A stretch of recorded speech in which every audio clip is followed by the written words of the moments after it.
तो आपके गर्भ में लड़का है या लड़की? ऐसा सवाल जो हर प्रेग्नेंट औरत के मन में, परिवार वालों के सबके मन में होता है कि क्या होने वाला है, लड़का होने वाला है या लड़की। इस सवाल का जवाब देने के लिए मैं डॉक्टर प्रिया मिल शिवालिक हॉस्पिटल से आपके अपने YouTube channel Shivalik multi speciality and neurotrauma पे आपसे कुछ साइंटिफिक और लॉजिकल डिस्कशन करते हुए आपको समझाना चाहती हूँ कि कब क्या होता है और क्या नहीं होता है।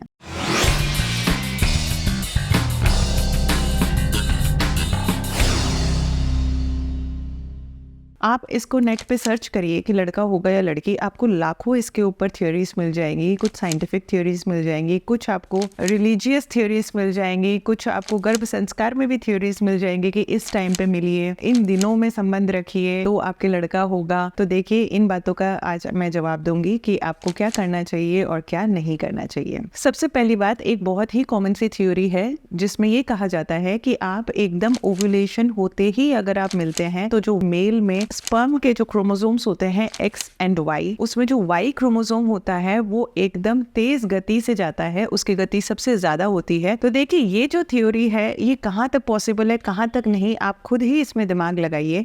आपको क्या पता चलेगा कि कब अंडे में से बीज निकल चुका है? ठीक है, आप पता लगा भी लेंगे, लेकिन ये कितना एक्यूरेट है ये ना आपको पता है ना हमें पता है। इसमें अगर आप ज्यादा दिमाग लगाते हैं कि बस अब मेरा अंडा फूटा है, ये बीज निकला है और अब हमें मिलना चाहिए तो हमें लड़का हो सकता है, तो आप एक तनाव में जाते हैं और कुछ नहीं है। क्योंकि लड़का या लड़की ये सारा खेल क्रोमोसोम्स का है। अगर मेल के स्पर्म का एक्स क्रोमोसोम होता है तो लड़की होगी और अगर वाई क्रोमोसोम मिलता है तो लड़का होगा। ये सिंपल सी थ्योरी है और ये लॉजिकल भी है और साइंटिफिक भी है। दूसरी चीज आती है दवाइयाँ। कई लोगों को तो मैंने देखा है कि इतने बोल्ड स्टेप्स उठा लेते हैं कि किसी भी जाके कहीं से भी कोई सी भी दवाई प्रेगनेंसी में खा लेते हैं, ये सोचे बिना कि कौन सी दवाई आपके बच्चे को नुकसान पहुंचा सकती है। कई कहते हैं कि देखो, मेरे को उसने बताया था, उससे मैंने दवाई ली थी, उसने जिसको भी दवाई दी लड़का हुआ है। ऐसा नहीं होता है। अगर उन्होंने 70 लोगों को दवाई दी है तो मान लीजिए आपके 30 लोगों को लड़के हुए हैं, तो वो 30 लोग ही हल्ला करेंगे कि हमें उसकी दवाई से लड़का हुआ, लेकिन बाकी के जो 40 लोग हैं जिनको लड़कियां हुई है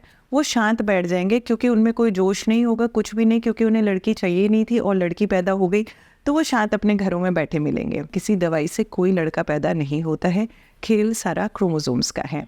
तीसरी बात करेंगे कि जैसे अपन ने बताया कि वाई क्रोमोसोम अगर मिलेगा तो वो लड़का होगा। आप सोचिए कि हर महीने औरत के अंदर 1 से 2 अंडे प्रिपेयर होते हैं शुक्राणु से मिलने के लिए।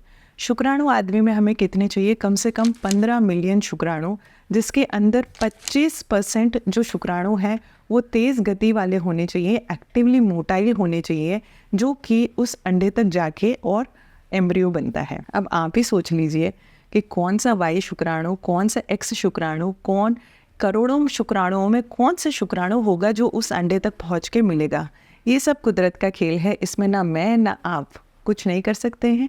कोई विद्या इसमें मुझे नहीं लगता काम आती होगी। नेक्स्ट आता है कि अगर आप पता लगा सकते हैं कि लड़का है या लड़की, एक ही चीज होती है जो अपन करते हैं, PGT। जब IVF किया जाता है तो prenatal genetic diagnostic test एक होता है जिसमें ये पता चल जाता है कि ये लड़के का भ्रूण है या लड़की का भ्रूण है। लेकिन ये जो टेस्ट है ये इंडिया में इलीगल है, बैंड है, ये आप नहीं करा सकते हैं। अगर आप कोई बाईपास द वे करके आप इसका पता लगाते हैं तो उस भ्रूण को भी बहुत खतरा होता है, क्योंकि उस भ्रूण का एक बायोप्सी ली जाती है, एक टुकड़ा लिया जाता है, वो पता करने के लिए कि PGT में लड़का है या लड़की। ये टेस्ट जरूर किया जाता है, लेकिन ये पता करने के लिए कि बच्चे में कोई वंशानुगत बीमारी तो नहीं है, ना कि ये डायग्नोस करने के लिए कि ये लड़का है या लड़की। अब जो थ्योरीज जो अवेलेबल हैं, जो कि नेट पे देखने को मिलती हैं, कई मैंने देखा है, कई पेशेंट्स भी पूछते हैं कि मैडम, जो आपने सोनोग्राफी की है पहले 3 महीने के अंदर, इसके अंदर ये बताइए कि प्लेसेंटा कहाँ पे, आवड़ कहाँ पे, क्योंकि उन्होंने यूट्यूब पे सर्च कर चुका है कि प्लेसेंटा पोस्टीरियर होगा, पीछे की तरफ होगा तो लड़का होगा, सामने अगर आवड़ है एंटीरियर तो लड़की है, राइट अगर आवड़ है तो लड़का है, लेफ्ट अगर आवल है तो लड़की है। ऐसा कुछ नहीं है, ये सब सिर्फ मिथ है, गलतफहमी है। इनके ऊपर नहीं डिसाइड हो सकता कि लड़का होगा या लड़की होगा। दूसरा, हार्ट बीट। बच्चे की धड़कन अगर तेज है तो लड़का है, बच्चे की धड़कन अगर धीरे है तो लड़की है। ये भी एक गलतफहमी है। तो ये जितनी भी थ्योरीज आपको नेट पे देखने को मिलती है कि ये होगा तो लड़का, ये होगी तो लड़की, जी नहीं।